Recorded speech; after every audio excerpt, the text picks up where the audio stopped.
it's going to be hard to see how we don't end up with sustained higher oil prices and how that flows into everything else in the economy. When you start putting like kinks on the supply chain, the US is more isolated than most countries, but everyone's going to feel it. Even if you stop the conflict tomorrow, it's going to be a mess, right? There are people that are predicting famine and some of the different supply disruptions for fertilizers you see in Russia, like all these different things. We're basically back to everything, everywhere, all at once. Join us for another episode of Kelleran's Korner right here on ESW.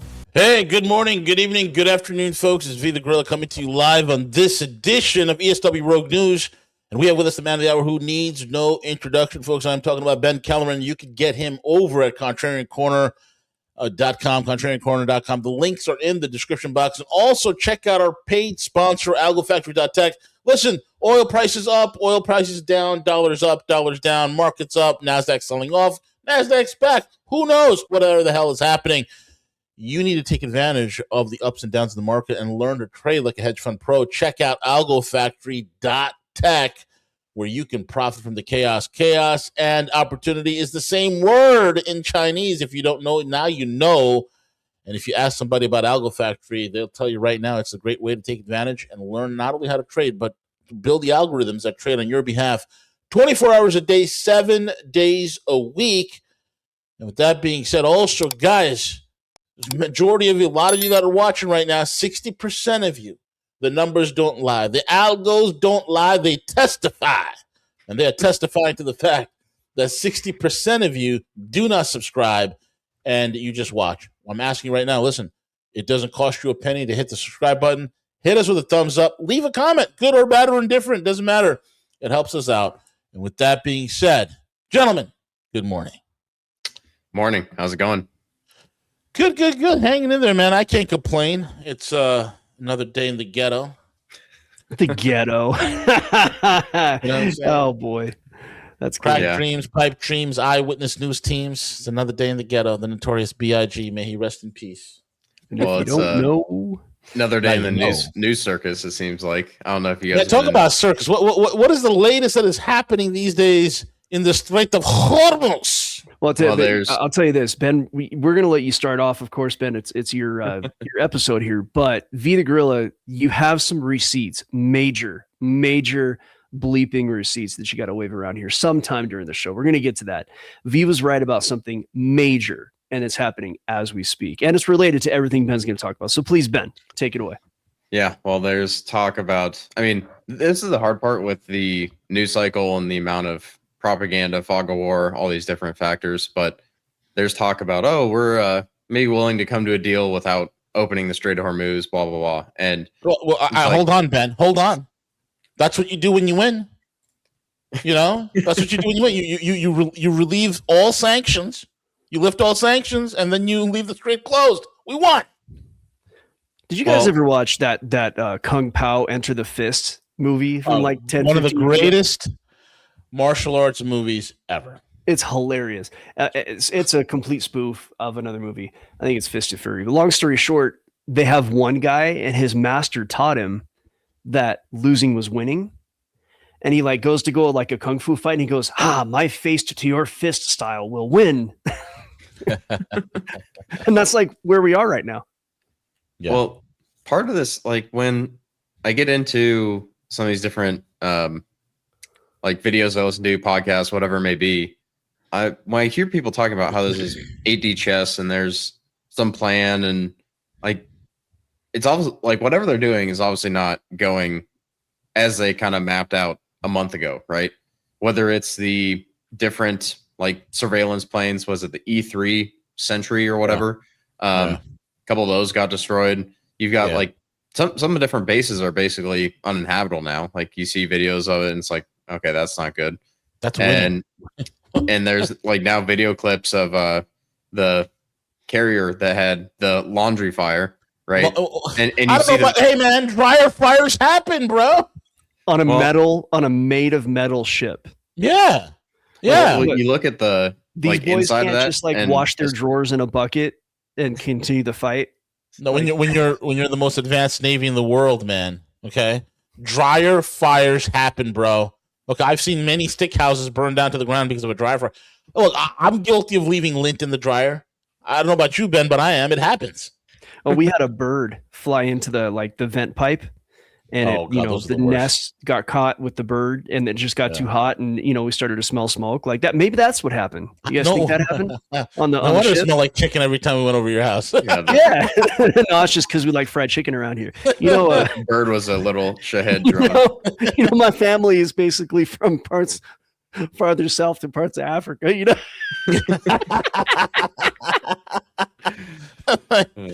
God, guys always smell like chicken. It makes sense now. He washes his clothes, it smells like chicken. He has a perpetual Popeye smell on him. I take exception to that. It's Louisiana fried chicken. Sorry.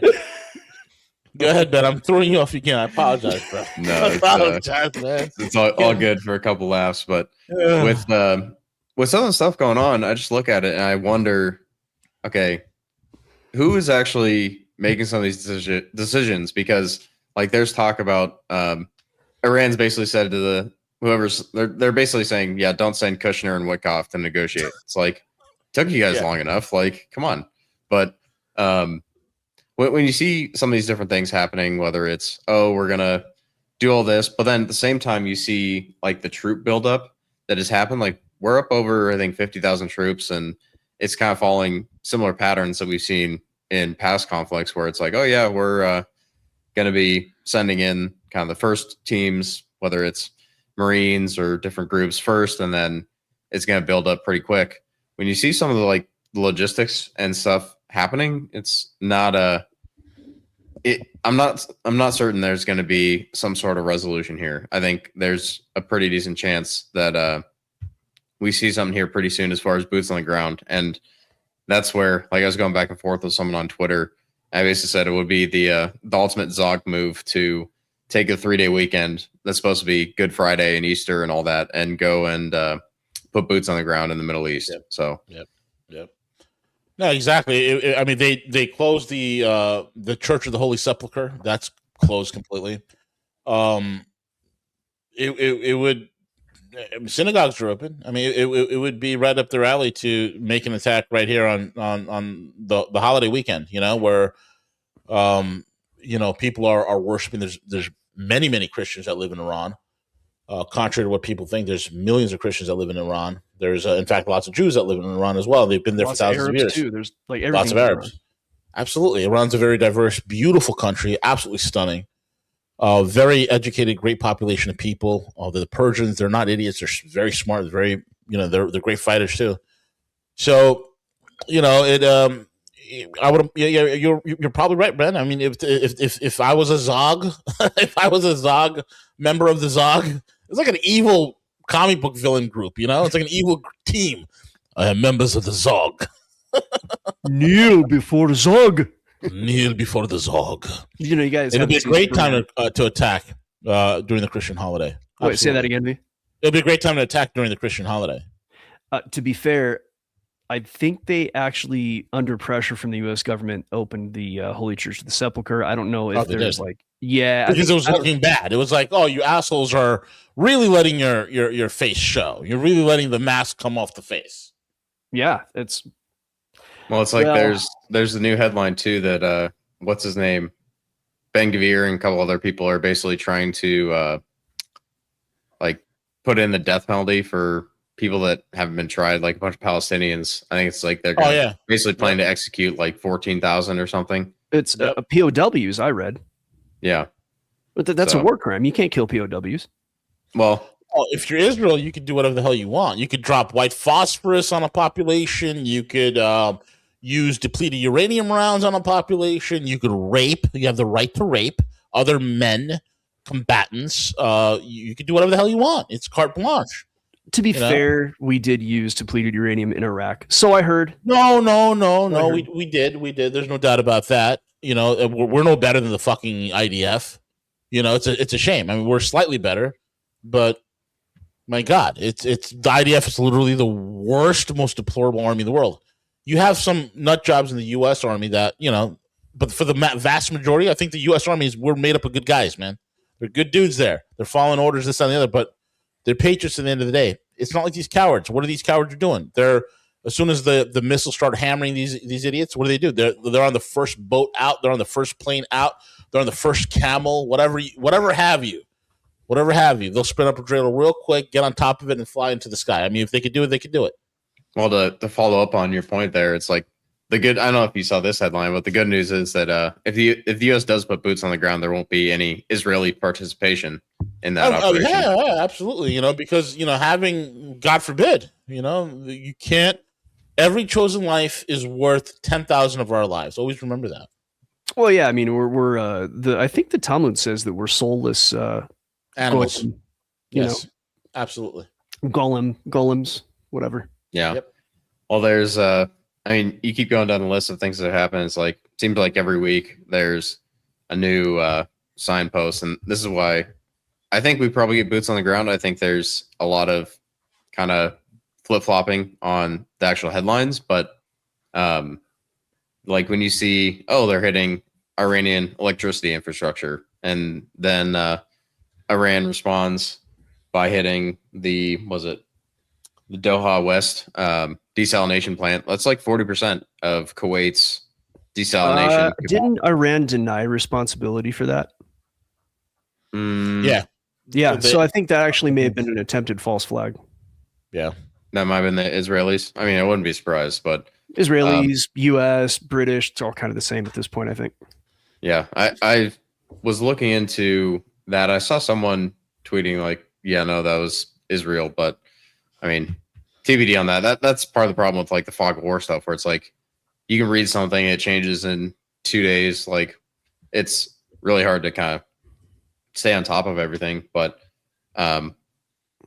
kind of whoever hit it is beside the point almost, because when you have like the desalination plant starting to be targeted, that gets out of control like really, really quickly. And I've kind of talked about this before, and I'll say it again.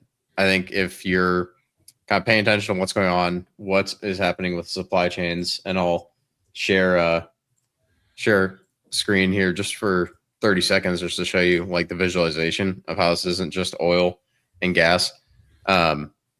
Right? It's going to be a big problem for gas and oil prices. But when you look at helium, which is like very important for semiconductor manufacturing, right? I think, was it Airgas, which is one of the big like U.S. distributors of like different gas products. They basically declared force majeure on some of their distribution. And if you look at what it's used for as far as semiconductors, we could see like a seizing up of the supply chain for all that stuff. So if you happen to be in the market for a computer or some of these chips or whatever it may be, I would say it's a better time to buy it now than in 3 months or 6 months. And when you get into phosphate and ammonia, sulfur, urea, like all these different things that go into chemicals and fertilizers, I think it makes sense to take the same approach to stockpiling food if you can, right? So freezer should be basically full on a bunch of different things, but we're going to see higher prices for plastic, for food, for transportation. All this stuff is basically going to feed into inflation. And as you kind of see all this stuff play out, it's it's going to be hard to see how we don't end up with sustained higher oil prices and how that flows into everything else in the economy. And if you kind of step it out from there, there's some people that are saying, oh, this is like a 4D chess move to start the next wave of inflation because they need to devalue the debt. And I mean, it's definitely possible, but it's when you start putting like kinks on the supply chain and start breaking some of the stuff that's been designed over the last 30, 40 years, like this whole global just-in-time inventory for a lot of this stuff. Like the U.S. is more isolated than most countries, but everyone's going to feel it. So, well, speaking of helium, I believe we cannot manufacture it, and there's only a limited amount of it on Earth, and the Earth doesn't produce it. I read an article on this recently, and if memory serves, because I didn't know you were going to talk about this today, there is a country that actually holds if not the majority of the supply, it may simply be the largest piece compared to everybody else of the supply. And I think it's China. Yeah, I know Russia has some, but from some of the stuff, other stuff I looked into, I think you can get some coming out of the core of the earth. It just depends on like what you're producing and some of the different operations there. But the whole point is that all these different supply chains, we might not see it right away, but even if you like snapped your fingers and basically said, hey, like it's all done tomorrow and straits reopened and all this stuff is basically going to be fixed, right? There are a lot of things that have been broken that you can't undo. And maybe it takes 3 months or 6 months for some of the stuff. Some of the stuff is like a multi-year process to rebuild and redesign and get back into operation, right? When you have a like 400,000 barrel a day refinery go down, or not 400,000 barrels a day. I think it is 400,000 per day in Bahrain, right? It's right. That's just another Lego block you're kind of pulling out. And so all these different pieces of kind of the shit hits the fan over the last month. It's right. People are like, if you look at oil inventories and what's happening to storage, it's going to be a circus, right? This is where like the physical market is going to reassert reality over the paper market. So kind of talked about that for a while now, whether it's gold, silver, platinum, all these different things. You start to see that in oil. It's going to get very interesting. And you kind of see a sustained gap between Brent and WTI, and whether that's because there's a basically plan waiting to go as far as export controls or other measures here in the U.S., or just because the U.S. is more isolated as far as the supply chain, and we are not as in dire straits compared to the rest of the world. That's one argument. But I think when you kind of go down the kind of chain reaction of all these different things, even if you stop the conflict tomorrow, it's going to be a mess, right? There are people that are predicting famine, and with Michael Yon's track record, guys like that, and some of the different supply disruptions for fertilizers you see in Russia, like all these different things, it's we're basically back to everything, everywhere, all at once. So I think it could get real messy over the next 3 to 6 months, and especially like when I talked to Velez, like he made a good case that like the gloves aren't really off yet as far as the desalination plants. If the one in Kuwait is just the first domino there, then we could see more of an all-out type conflict, and that takes a giant pile of shit and turns it into that times 5 or 10. So yeah, yeah. I think it's reasonable to think that that might happen for sure. I think that I think it'd be wise to just keep an eye out for these contingencies, for these problems, for these possible shortages, supply chain issues, watch price. Sure, the 40 chess thing, as far as using this as a reason to ignite the next inflation wave and all that, I would look at that more as somebody taking advantage of an effect rather than causing the effect. Although I wouldn't put it past all the people running things to have thought of it before they made the recent move and say, hey, we're going to do this, and this is going to be what it is, so we're going to take advantage of it. I don't know like that it's the main reason or even a percentage of the reason. That's all very, reading other people's emails. And I guess it all comes down to what seems logical, and what seems logical to me. The reason that this all went down wasn't to create inflation.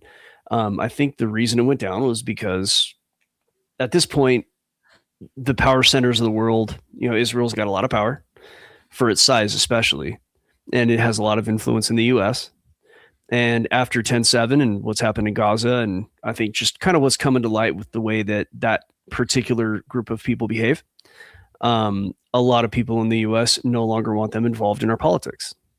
And the only people who do at this point in any solid amount are the baby boomers. And even a lot of them are, figuring it out. But most of them are just stuck in Fox News and, they got grandkids. They don't care. They're just going to vote. And, they believe the whole Schofield Bible, we must protect Israel because God said so thing. Right. So those people are not going to be around in 10 years. Right. Yeah. So now that this has happened, right, Trump's this might be a good time to talk about your receipts, and I'll just kind of set it up. Sure. I didn't want to hear it when V first said it, I don't know, 4 months ago or longer. It was like, we're going to have a blue wave. I'm like, no way. And it was like, among a number of things that V has said that I've been like, screw that. And it's totally happening. So we got probably a blue wave coming in 2026. Yeah, it looks that way. It looks that way. Trump will be at best neutered. 2028, a good chance that a Democrat will win, right? Because no one likes the approval rates are very low. Well, to jump in on that for a sec, I'm sure you've seen before you do. Okay. So the thought that I was sort of taking too long to get to is that Israel knows that they're unpopular here as a result of their policies and their people's behavior. And so I think they said, hey, we got to do this while we can, while we still have the boomers, because when the blue wave happens, if and when, Israel's power to make war and do that is going to be gone for 8 to 10 years, right? So they're like, okay, let's do it now. We're going to burn the Republican Party. We'll burn Trump, burn everything, full speed ahead. Let's just hit around while we can. That's why I think they've done it. Ben, you had to jump in on that. And then V, I was going to suggest you do the receipt thing because it all relates, right? Go ahead, Ben. Yeah, I was just going to say, like, a quick point on the approval ratings. Like, I'm sure you guys have seen the polls for like the 18 to 29 age bracket where I haven't seen that one. I think it was basically, how bad is it? I think it was dead even when Trump was going through and doing all the Doge stuff, and like people were like, hey, like that's pretty noticeable for a group that is not typically your strong like Republican conservative type voters. And now like the most recent poll is basically showing that's like dropped by 50 points. Mm-hmm. So one, basically dead even points. To negative 53. Like, disapprove by like 53% or something. So, and that's the young people too. That's actually millennials and Gen Z, right? Yep, I think it was 18 to 29 on that age bracket. There you go. Unreal. Makes total sense. I mean, he's sacrificed himself for short-term gains and profits, and eradicated whatever what's it called? Any sort of credibility that he had, completely just eradicated it. Well, his whole pitch was no new wars and no like not getting bogged down in new conflicts, and we're going to do mass deportations. And it's like, okay, well, we're still waiting for that. We're still waiting for a bunch of different pieces, and right, I think his approval ratings, all you have to do to actually figure all this stuff out, and I think it's 8 USC 1324. If you look that up, what you'll basically see is all these different, there are already federal laws in place that if you enforce them would basically fix your illegal immigration and deportation, like all that stuff overnight, right? You could use that for bank accounts and labor laws. And like, it basically goes in and saying, okay, you can't bring in an authorized person into the U.S. other than a designated port of entry and all these different pieces.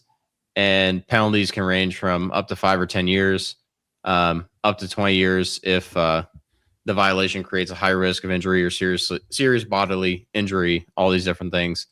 If a violation results in the death of any person, the offender can be sentenced to death or life in prison. So, like, the laws are on the books for all these different things to be addressed. Just you have to enforce them, right? And all this stuff, like, you don't have to go around everyone up, but right, maybe you have to start with the violent people and the Antifa types and the assets that would start different like riots and whatnot.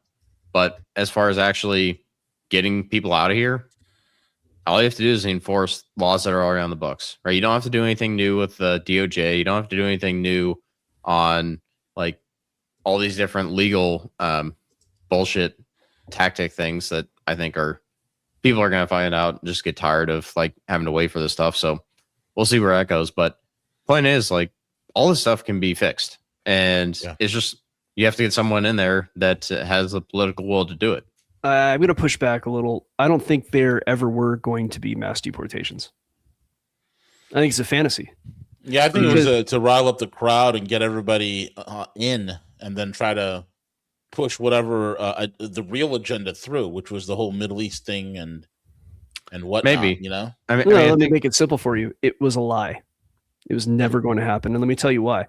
Because the people who put Trump into power are Wall Street in a big way, and they own the corporations who employ the labor that comes across the southern border, and they need that cheap labor. These are slave labor. They have no rights. They do pay taxes. They could be threatened. They could just say, hey, if you don't do what we say, or if you complain, we'll just send you back home to your country. They rely on that labor. The farms. You think some teenager, some Zoomer or whatever is going to go pick like strawberries in the field? Ain't happening. I mean, not for pennies on the dollar. If you paid them well, they would. Well, yeah, you'd have to pay them really well. But then those companies would fall apart because they would have to sell their strawberries at, $89 a pound.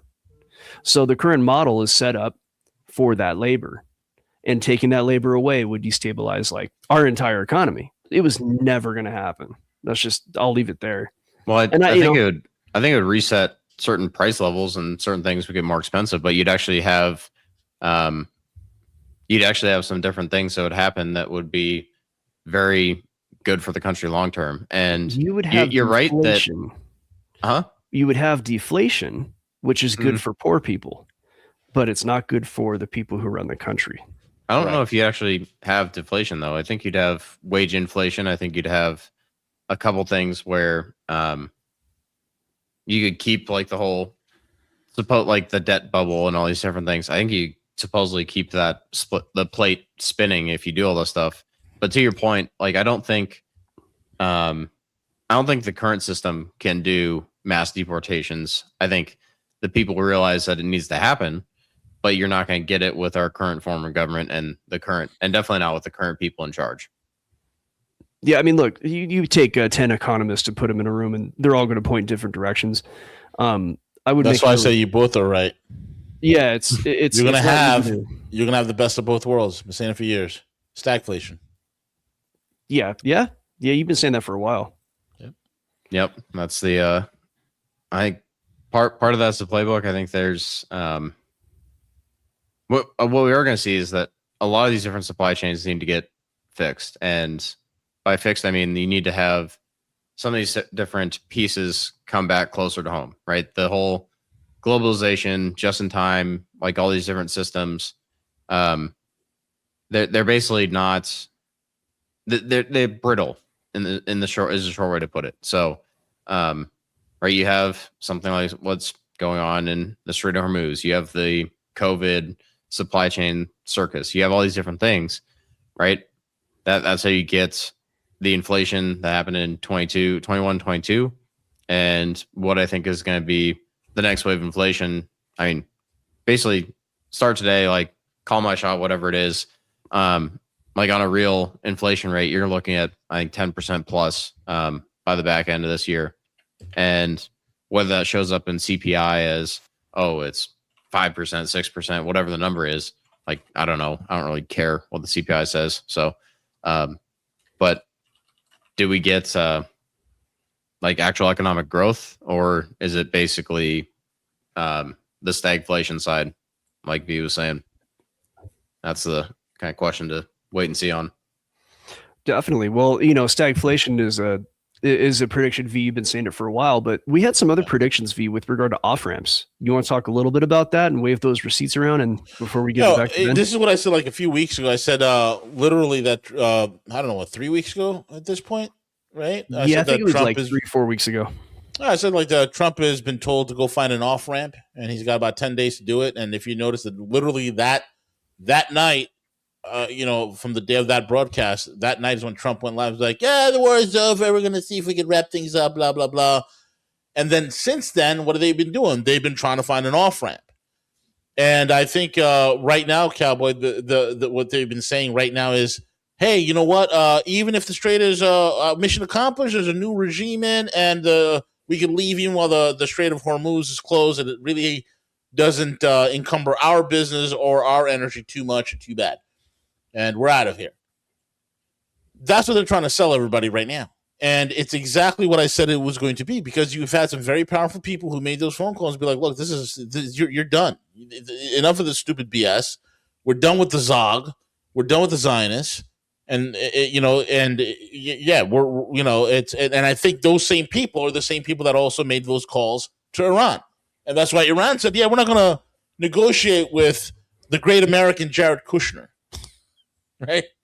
We're not going to negotiate with Witkoff or Kushner, because these are double agents serving a foreign power, Israel. Like, where do they get those notes from? I'm obvious, but because they've been also told and confirmed that by insiders here in the United States, insiders that are close to the party, that are directing the party, that are trying to say, hey, this is enough. This administration and this country in general, they're like, listen, enough's enough. Don't bother talking to Witkoff. Don't bother talking to Kushner. These guys don't have our interests in charge. Or at best, no, the hell with it. We'll negotiate with Vance, right? And so here we are. This whole thing has to wind up, and the U.S. Whatever dumb idiot in the U.S. believes the drivel that's coming out of this man's mouth is incredible. Like, whatever comes out of Trump's bullshit mouth. And people are like, oh, my God, he truly did it. Wow, he's a world changer. He took out Maduro. He took out the Ayatollah. He put a new regime in Iran. And he says, F off. We're not going to deal with Iran anymore. No new wars. And and just like that, everything's hunky-dory. The rest of the world has seen what has occurred. The rest of the world has seen the most brutal Suez moment for the United States ever. An absolute strategic failure, an embarrassment, and the mythology that the Hollywood pop culture video game created mythology of U.S. military supremacy came crashing down on March 29th or March 30th, 2026. The whole world has woken up to this fact. They're like, okay, we're up shit's creek and nobody's coming to save us. The world's realizing what many real Americans who are awake and keen to these things have already realized. We are on our own. We need to take care of our own business. We need to make our own profits. We need to create our own economies, our own business, our own monies, whatever we need to do. We can't be relying upon the government of the United States. And that's the overarching message for people here in the know and people overseas. Well, and to add to it before we hand it back to Ben here, two more things popped up. Hexeth said regime can't even talk. Hexeth, I can't even say this because it's so stupid. Hexeth actually said out loud, regime change has occurred. Yeah, regime change. Just like regime change has occurred. I present to you a new regime. Got like a hat with a rabbit. Yeah. And then to take it a step further, Trump goes ahead and says to CBS, he goes, there's not much left before declaring victory. He says, I'm not going to do a Trump. I don't do very good Trump. So we want to close a few issues. We had a complete regime change. These are people who are different from what everyone has ever heard of. And honestly, they were more reasonable. So we had a complete regime change that went beyond what anyone thought was possible. It's a big deal. Like this guy, okay, look, it was cute. It was cute in 2017. It was cute in 2018. And it's just not cute anymore. Aren't you tired of the winning? Seems like we've won the Iran conflict like 10 times. I am so tired of winning that like 5 times even last week. sit down. I can't even sit down anymore. That's how much this winning is affecting me. Yeah.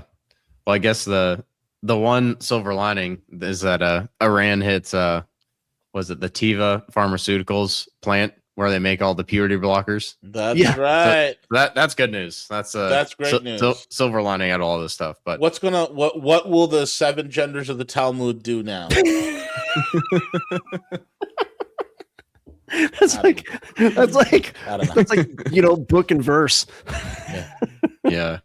What are the seven they genders hit of the the True Talmud? Shine What will they do? factory. It's the joke. So the Troon factory. The Troon factory. Yes, Yeah. we must make all the Troons here. Dude, it's the gayest country in the world. Actually, Okay. I think not joking. That's not even a slight. I think it is No. by the numbers. Yeah, by the Right. numbers, it's the gayest country in the world, has the most amount of sex predators, has the most amount of pedophiles. Well, they import. Their sex Wow, offenders, God don't really they? loves them. Don't they import their sex offenders? A lot of them from the U.S. They do. They do. Are you a registered sex offender? You don't need to run away and join the French Foreign Legion. Go to your local Israeli consulate. They can bring you on. Well, no, you have to. So, like, we're joking, like that's a joke, but in reality, was it like the head? It was an Israeli head of security of some kind. I don't know, like if it's IDF. Or Yeah, what. it was cybersecurity. Head of cybersecurity for Israel he was arranging to meet with a 12-year-old boy or a 14-year-old boy in Vegas, right? In Vegas. Yeah. Yeah, you come to my hotel. We will play Mario Brothers. Is he not No, French? you guys probably I don't know how saw these people talk. Oi, we'll play Mario Brothers. I don't know. I have no idea. We'll play Moishi Brothers. Come on in. Well, So you guys the probably whole saw story goes the- that he was arrested, being held, and then they let him go, and he flew back home to the Levant. The FBI came The and Levant. said, "Let him go." Yeah, the FBI said let him go. So you guys Interesting. probably saw the guy that was running the retirement home scam down in Florida. Oh, of course, $40 Well, what million happened? dollars. He got a $40 pardon from million. Trump. 15,000 employees lost their job. Ran an entire hospital healthcare network into the ground. Massive fraud. He pocketed all the money. He went to go serve a prison sentence, and within 3 months of starting his prison sentence, Trump pardons him. Nobody can do nothing. There's no recourse, no restitution, nothing. Well, it's one I of mean, those even the things. fact that he got 3 months, would you go sit in jail for 3 months to get 40 million? Fuck yeah, I'll go sit in for 3 years to go get 40 million. Yeah, right. That's your family's taken care Craziness. of. You're good. Well, that's this kind of goes back to one of the themes I've talked about for a while now. Is I think we're getting to a point where you're going to start to see some of these different things happen, and there's, I think, going to be like the vigilante response that I talked about with Dave Collum recently, and I think at some point people just say, well, if the legal system's not going to do anything about it, then we will, right? And It's heading in that direction. that's the thing, is we're going to get to a point where people say, well, if we can't People trust say, fuck these guys. That's what they're gonna say. if we can't trust the legal system to like lock these guys up or kill some of these criminals or do some of these things, then we're just going back to, all right, like get the rope out, like this guy deserves it, and here's why. And I think whether it's good or bad, or I don't really have a strong view on that, but compared to the current system, I think it's where things are headed. So Exactly. Isn't that funny? Like, I don't know. It's rope fuel. Somebody said that, I forget, on a podcast. They called it rope fuel, but they meant different. They meant self-deletion rope. But this is also rope fuel. It's just more like lamppost rope. Yeah. But remember, the average tier 2 city does have about 100,000 lampposts in it. So they do have dual use. And as the fix-it politics come into play, there certainly isn't a shortage of lampposts. We got to keep that in mind. well, and they're reusable. So And I'm not saying anything. I'm just saying, I'm not saying anything specific about the lamppost or rope.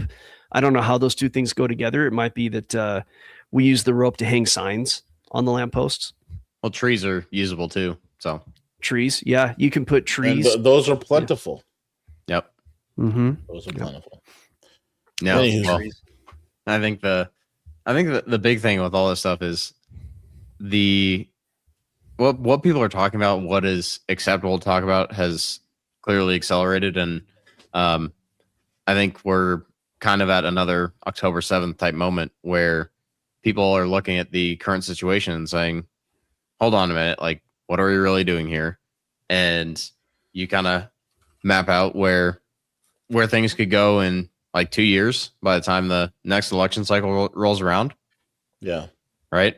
That's the thing is like people will overestimate how much things can change in a week or a month or some of these different shorter time frames. But 2 years, 5 years from now, right, I think we're going to see some major changes, and not just like, oh, Trump is out. There's the next political regime, next group of candidates that kind of take a run at it. But I think there's Hey guys, I have to handle a delivery real quick. Ben, I'll see you. Oh, did the beads arrive?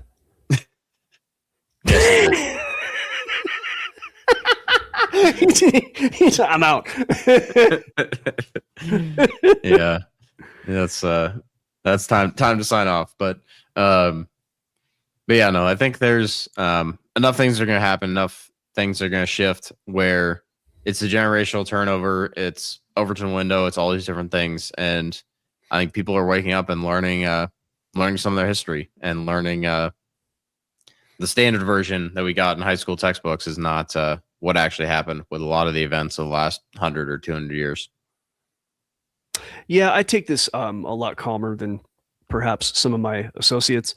We have, I will say that Gus Demos, who calls a lot of things very, very correctly, he says that like they want to make sure that it doesn't become like 1930s Germany and that it does become 1917 Russia. And when he says they, he means like the little hats, right?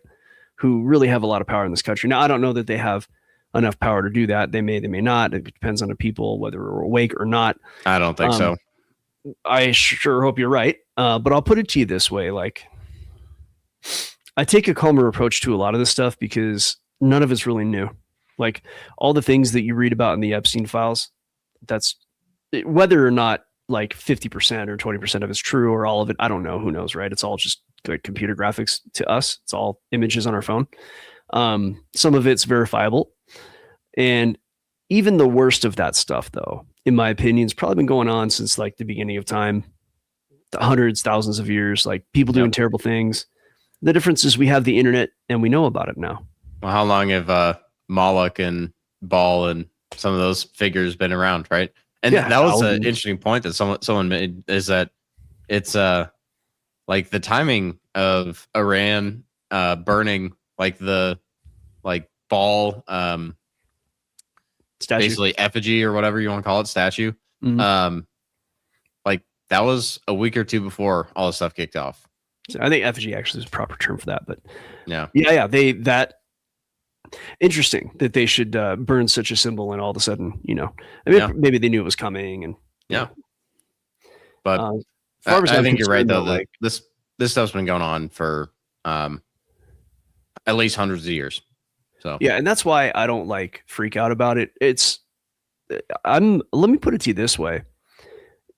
I will be as quick as anybody to be on the firing squad for someone that gets caught hurting kids. You know what I mean? Like I'd be happy to just like put them down.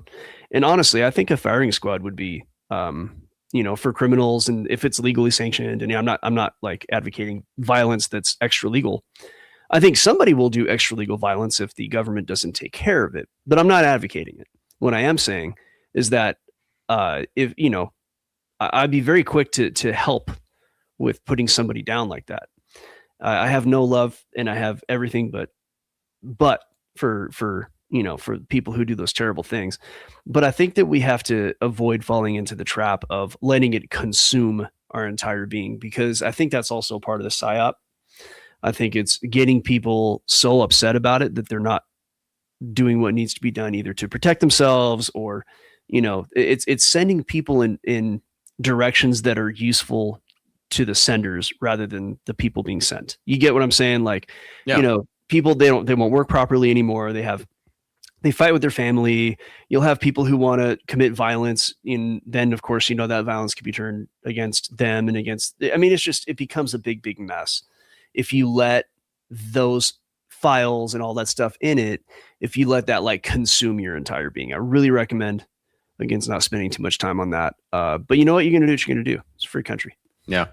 Well, that's I think important thing is like, you have to have some other purpose outside of just getting too worked up about what you see online, right? And you have to take time and spend time with friends, family, do all these things, and basically log off, right? You don't need to look at the markets 24/7. You don't need to be looking at social media 24/7, right? You don't need to stay up to date on the latest propaganda or news piece or whatever may be happening in the Middle East, right? It's something to be aware of and something to keep an eye on for sure. But like, is it going to be any more effective watching this, right, a couple times a week and right keeping up to date on what's going on, like checking social media like a couple days a week? Or is it something where you really get that much more bang for your buck by being glued to Twitter, right, 6 hours a day, right? Yeah. So, How much of the information is useful? Like, how much detail do you really need? yeah. Well, that's the thing, is like, it's good to know about all these different supply chain impacts, and it's not just oil and gas, but like, do you really need to know down to the last, like the exact manufacturing plant or where some of these supply chain disruptions are going to happen? Like, probably not, right? Do you just need to know that there's going to be some issues? It might be time to prepare, and that's a better way to go about it than trying to figure out 360-degree view of, okay, like this is an issue here, so Taiwan Semiconductor shuts down, and right then Nvidia is shit out of luck, and right, that all leads to market crash, all these different things. I mean, maybe that's what gets into this. May be a good place to wrap up, and maybe that's like kind of the Vela's October market correction, market puke, or economic reset, whatever severity it might be. Maybe that's what kind of kicks it off, is, hey, there's this supply chain disruption. It takes several months to feed through. And by the time we hit October, 6 months from now, right, maybe that's what people are looking at is, okay, no more chips, no more AI, no more data centers, no more global trade. And then that's the catalyst, is that the market starts to price it in. Or has it already? Yeah. So, well, at that point, that's why I like to be a technical trader. I use the fundamentals, the information in the background, the trends, what's happening in the world. I use that as sort of a, like, which way the wind is blowing. But when it comes to taking trades and stuff, I use the data and the charts, because people have buying and selling patterns, and there's a whole world to that. So, quick shameless plug, of course, Algo Factory. We teach people how to do that. We teach people how to extract money from the markets by using very basic data science. We're very good at it. Won all kinds of trades last week. What I do is we do these videos every day, like, well, Tuesday, Wednesday, Thursday. I even do it on Monday too. But on Tuesday through Thursday, I actually share the kind of trades I'm going to take. And now, you're not supposed to take my trades, mind you. You're supposed to use them for your own research. But if your research happens to look like mine, then your trades probably will too. And so it's a pretty cool thing. Check it out. Links in the description. Also, Ben, we have I believe I put your X profile and your Substack, if not more, in the description. But go ahead and tell people where they can find you and how, for spell it out for them. Yeah. So if you guys look up Contrarian Korner with the 2Ks, you'll find the YouTube, you'll find the Substack. Substack's where I do write-ups and more. Basically 2 or 3 times a week, we'll post on different things, have podcast guests, but you can also find me on the kind of Apple, Spotify, all different podcast platforms if you're looking for audio only of the podcast and whatnot, and YouTube as well. So, if you want to look for any of those different things, like, I've got a couple of good guests lined up for the next couple of weeks. I've got Tommy Kerrigan coming on tomorrow, and then Tom Longo on Monday next week. So nice. Yeah, Tom is a good guy. I do his show every so often. I'm not really a like someone who brings information. I'm more of a person who gets it from others. So but I like to go on there and mix it up with him once in a while. He's a good guy. Yeah. No, I got a couple topics I think he'll be perfect to talk about, because he's closer to my age than some of the guests I have on. Right. There's one of the things about having a podcast and talking to all these different people on market topics and some of these different things is they tend to be 40, 50, 60, somewhere in that age range. And so like I'm almost always younger than the person I'm interviewing, and Tommy's like closer to my age. So I think there's a couple different things that I can get his viewpoint on, and that'll be different from what people in older generations might think on some of these different topics. So it'll be a fun conversation. So keep an eye out for that. I think probably Thursday, if you guys are seeing this in the next couple of days, that's when it'll be up. So yeah, Tommy's a thinker. Like he's a, if you like a podcast where like Tommy's a thinker, he's self-reflective, he's willing to look at where he might not be correct about something. Like he's actually he's good like that. Joaquin Flores is like that. He's very self-reflective. So this is one thing about podcasting I've noticed, that people want, like a lot of the audience, they want definite answers, right? And this is not a world of definite answers. So you have a lot of like podcasters who they'll just say things as if they're true. And that's what most people want. And, in the end, it's all about the clicks, but people like us, we actually look at the world realistically. We understand things are based on probability. We understand new information changes things. So, that's there's nuance to all this. Yeah. Nuance. Imagine that. Like the world's not black and white. So with that, like I actually recommend that people are willing to consider that all the information they have is not all the information there is, and to, keep an open mind and be willing to listen to opinions that are different to your own. Because if you're just going to stick with your own opinion on things, you're never going to learn anything. Nothing new is going to happen for you. Yeah. Got to have some critical thinking ability. I think it's going to be crucial here, especially with some of the propaganda and different agendas that are trying to shape public opinion. I think it's crucial now. Yeah, I think it's been crucial. I think critical thinking has always been crucial. I think it was eliminated from schools because we used to have. I was born in the late 70s. So in the early 80s in grade school, we actually had like, they had me go to different classrooms. So when I was in like first grade, I used to take math with like third graders and stuff like that. And I was taking English with the second graders and third graders. And so we would go in a different room for that. And I'd be reading the book and you go through a story. And at the end, they had a section called critical thinking. And you actually it would direct you to look at this story from different angles. This is like third grade, first grade at that point, but these were third graders. So, and, my dad, who is, he's a baby boomer and he's, he's not with it like we are, but still he's a pretty smart guy. He gets a lot of stuff that many don't. And I will put it to, and he's very smart in his own world. He just doesn't do geopolitics, right? He constantly remarks about how critical thinking was eliminated from the school system at some point. And I'm thinking it must have been after I was in school, because they literally taught us critical thinking, and so I don't know, maybe it's like, maybe it's why the millennials have such a hard time, like grasping some basic concepts. I don't know. I mean, are you millennial, or are you technically you're a Zoomer or millennial? I think it's basically, depending on where you put it, I'm either youngest millennial or oldest Zoomer. So I think it's a millennial. Right on the bridge. Yeah. Yeah. So I guess maybe like the I hate to use the word handicap, but the handicap hit the millennials the hardest. And then the Zoomers, like maybe you guys or whatever, sort of saw how it was affecting them. And you developed your own version of it without having to be taught. Perhaps that's why we have, because there's a lot of guys in like the Zoomer group, excuse me, who are pretty sharp and actually go getters. A lot of people talk trash on that, but on that group, but I'd say some definite sharks in that group that a lot of people 100%. Probably should ignore. Yeah, no, I think there's a lot of changes for the better coming and I think a lot of that's going to be driven by people my age and younger, because that's how changes kind of always happen. It's not going to be from some 80-year-old senator who's fine with the status quo. It's going to be the young guys who are fed up with watching what's happening and saying this needs to change.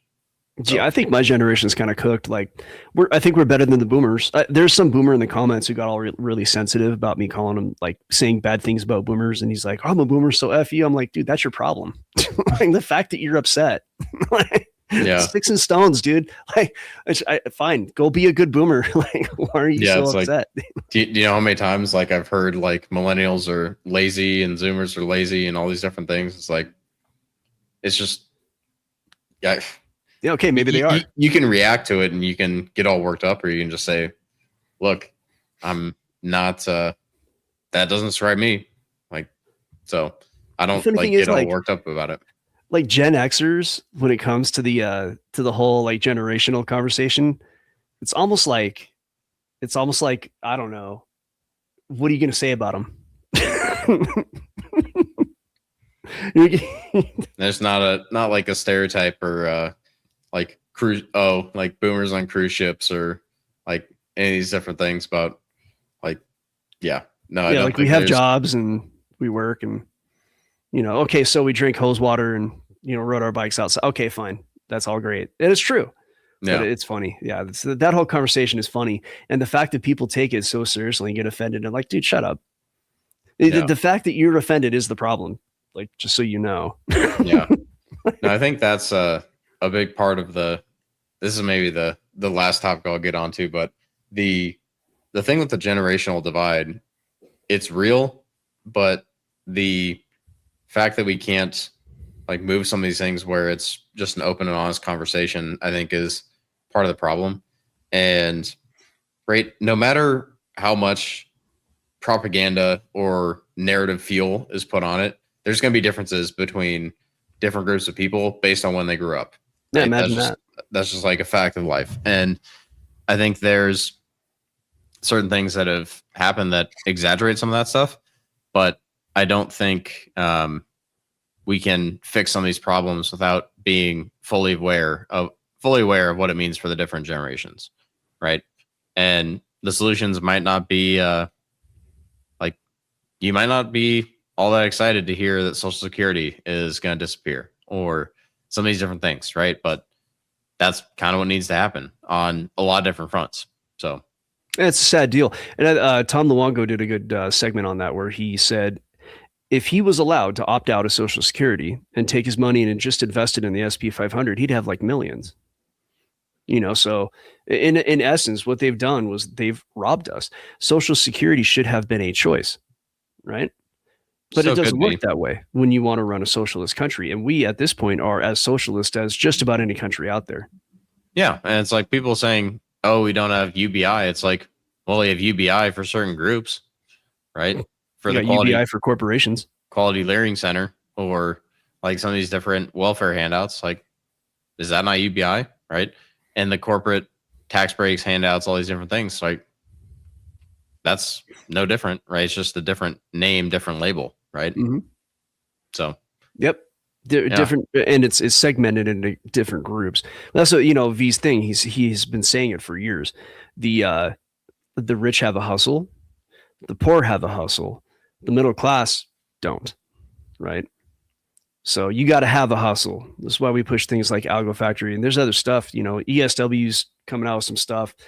There's a lot of different ways you could get ahead, even if it's as simple as finding what kind of work is going to continue to pay you for a long time and pay you well. Like being an electrician, that's going to do great for a long time. And it'll give you the kind of money you can set aside and buy real assets with, or learn how to invest it or whatever. Like, we gave some good answers in yesterday's show. So I'd say watch that. But, oil and gas. Like V said that your basic laborers are over six figures. You just go work on a rig for like 6 months a year out of the year, and you're making over 100K. Same for a lot of mining jobs. Yeah. There's a lot of opportunities out there. It helps to be young, right? If you're past a certain age, then your opportunities are going to be different. That's where, perhaps learning how to trade is the way to go. But either way, we are all about that. We're all about trying to find ways to make it work. And sure, it's really easy to black pill and complain. And, that tends to be the path for certain people. But at some point, like, you ever have somebody say, hey, how you doing? And then like the answer that a lot of guys will give is, well, I could complain, but nobody give a shit. Mm-hmm.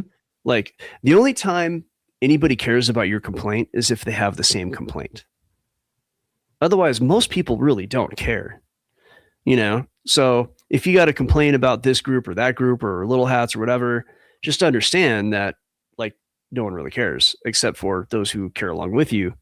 So fine, fix the problem, move on, deal with it. Yeah. I think that's a good place to leave it. Is like, you have to work on solving some of the problems that you see like on a personal level. But at some point, there does have to be, I think, a bigger picture for a lot of people. I think we're all kind of stuck in our silos, and that's part of the problem. Is there's no unification between people that have a similar worldview, similar agenda, and want to see America do what I think is possible. So, agreed. Ben, thanks for coming on. We'll see you next week. Everybody, thanks for watching, and we'll be back, I believe, tomorrow with Gus. I'm going to check with him. Ciao. All right.